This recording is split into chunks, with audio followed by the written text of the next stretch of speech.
বন্ধুরা, চলে এসেছি আজকে একটি নতুন রেসিপির সাথে। আজকের রেসিপি প্রেসার কুকারে চিকেন কারি, যেটা তৈরি করতে সময়ও খুব কম লাগে। ভীষণ সহজ রেসিপি, চটজলদি আপনারাও বাড়িতে তৈরি করে নিতে পারেন। তো আজকের রেসিপিটা শুরু করা যাক। আজকে প্রেসার কুকারে চিকেন বানানোর জন্য এখানে আমি 500 গ্রামের মতো চিকেন নিয়ে নিয়েছি। তো আমার এখানে লেগ পিসগুলোকে কাটা হয়নি, তো ওগুলোকে আমি হালকা করে প্রথমে কেটে নেব, যাতে এর ভেতরে ভালো করে মশলা ঢুকে যায়। পিসগুলোকে ভালো করে কেটে নিয়েছি। এরপর চিকেনটাকে ম্যারিনেট করে নেব। ম্যারিনেট করার জন্য এখানে পরিমাণ মতো হলুদ গুঁড়ো দিলাম, আর দেব ঝালের পরিমাণ মতো লঙ্কা গুঁড়ো, আর দিয়ে দিচ্ছি পরিমাণ মতো লবণ, দিয়ে দিচ্ছি জিরে গুঁড়ো, ধনে গুঁড়ো। এরপর দিয়ে দিলাম চিকেন মশলা। কালারটা যাতে ভালো আসে তার জন্য এখানে শুধুমাত্র রঙের জন্য দিয়ে দিলাম কাশ্মীরি লঙ্কা গুঁড়ো।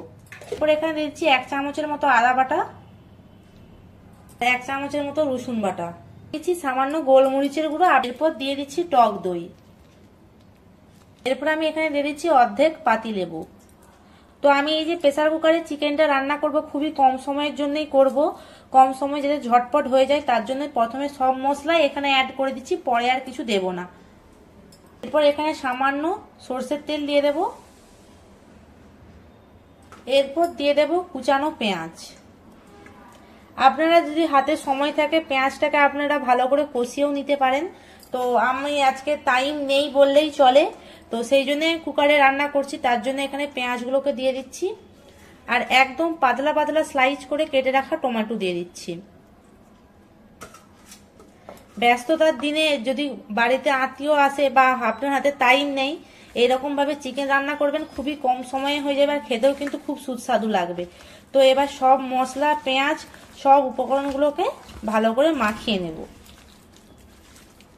আর এটাকে আপনাদেরকে ভালো করে মাখাতে হবে, যাতে পেঁয়াজ, টমেটো মশলার সাথে একদম পুরো পারফেক্টলি ভাবে মিশে যায়, কারণ আমরা এটাকে তেলে আলাদাভাবে ভাজবো না। তো সেই জন্য এটাকে ভালো করে একদম মাখিয়ে নিতে হবে, চটকিয়ে চটকিয়ে।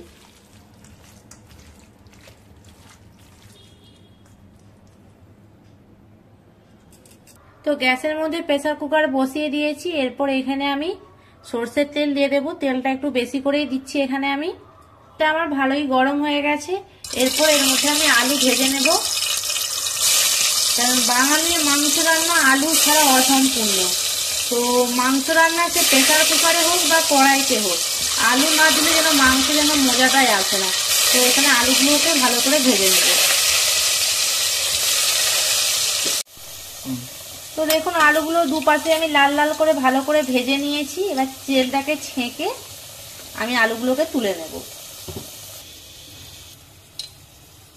ওই একই তেলের মধ্যে গরম মশলা অ্যাড করছি, 2টো এলাচ, সামান্য লবঙ্গ, সামান্য জিরে আর ডালচিনি, আর এখানে দিয়ে দিচ্ছি 2টো তেজপাতা, ঝালের জন্য 3টে কাঁচা লঙ্কা, দিয়ে দেব ম্যারিনেট করা চিকেন।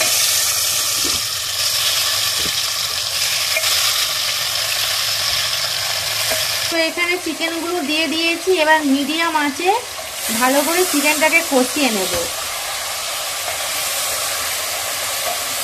আপনারা এই যে চিকেন ম্যারিনেটের সময় যদি পেঁয়াজ টমেটো না দেন, তাহলে এই তেলেই ভালো করে মশলাটাকে কষিয়ে তারপর চিকেন দিয়ে দিবেন।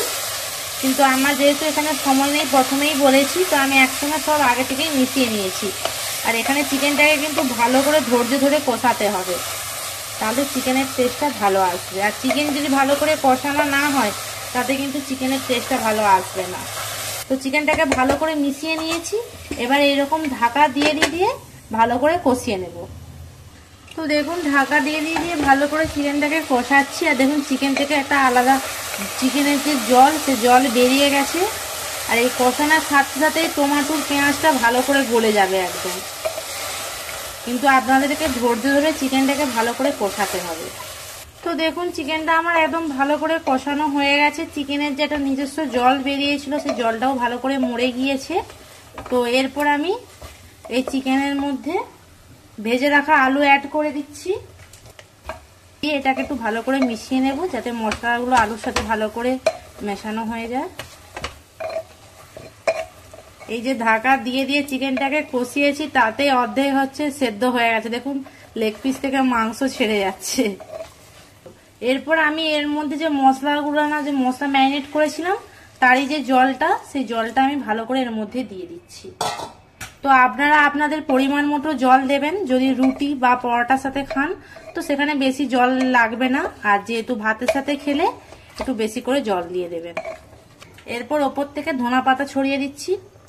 মটন করতে গেলে তখন সেখানে বেশি সিটি লাগবে, যেহেতু চিকেন ভালো করে কষিয়ে নিয়েছি, একটাই সিটি দিলে হয়ে যাবে। এরপর এটাকে ভালো করে লক করে দেব।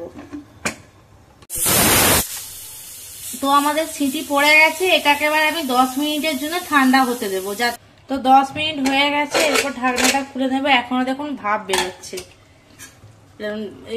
আর এই দেখুন লেগ পিসগুলো দেখুন পুরো একদম ছেড়ে গিয়েছে, আর মাংসটাও কিন্তু জাস্ট অসাধারণ ভাবে সেদ্ধ হয়েছে। আর কালারটা দেখছেন। ব্যস্ততম জীবনে যদি আপনাদের হাতে সময় না থাকেন বা বাড়িতে আত্মীয় স্বজন চলে এসেছেন, ভাবছেন চিকেনের কোন পদটি রান্না করবেন, চিকেনের এই পদটি রান্না করুন।